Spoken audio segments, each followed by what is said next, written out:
கோவை மாவட்ட வேளாண் துறையினர் வழங்கிய தரமற்ற வெண்டைக்காய் விதையால் பெரும் நஷ்டம் ஏற்பட்டதாக மாவட்ட நிர்வாகத்திடம் விவசாயிகள் புகார் அளித்துள்ளனர்.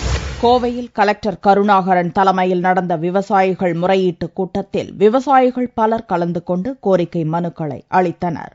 மாவட்ட உழவர் நலச்சங்க தலைவர் துரைசாமி தலைமையில் வந்த விவசாயிகள் பலர் கையில் வெண்டைக்காய் செடியுடன் வந்தனர். விளைச்சல் சிறப்பாக இருப்பதை காட்டுவதற்காக விவசாயிகள் வெண்டை செடியை கொண்டு வந்திருப்பதாக பொதுமக்கள் கருதினர். ஆனால் வேளாண் துறை இலவசமாக கொடுத்த வெண்டை விதையை தாங்கள் சாகுபடி செய்ததாகவும் தற்போது வெண்டைக்காய் விளைச்சல் அடைந்துள்ள நிலையில் அதனை பறிக்க முடியாத அளவுக்கு காயின் காம்பு உறுதியாகவும் வெண்டைக்காய் ரப்பர் போன்று வளைவதாகவும் கலெக்டர் கருணாகரனிடம் விவசாயிகள் புகார் அளித்தனர். ஆய்வு செய்யாமல் தரமற்ற விதையை அளித்த அதிகாரிகள் மீது நடவடிக்கை எடுக்க வேண்டும் என்றும் விவசாயிகள் கோரிக்கை விடுத்தனர். விவசாயத்துறை பொறுப்பற்ற தன்மையினால இது நன்றாக கண்டறிந்து விதைகள் கொடுக்காத காரணத்தினால பெரும் பாதிப்பு இழப்பும் ஏற்பட்டிருக்கு. தமிழகத்தில் இந்த இலவசமா எத்தனை ஏக்கர்ல சீடு கொடுத்திருக்காங்க, அதுல எவ்வளவு இழப்பு ஏற்பட்டிருக்கு அப்படின்னு சொல்லி முதலமைச்சர் அவர்கள் வருவாய்த்துறை மூலமாக ஒரு கணக்கெடுத்து அதற்கான நஷ்டத்தொகை வழங்குவதற்கான ஒரு முயற்சி மேற்கொள்ள வேண்டும். விவசாயிகளிடம் புகாரை பெற்ற கலெக்டர் கருணாகரன்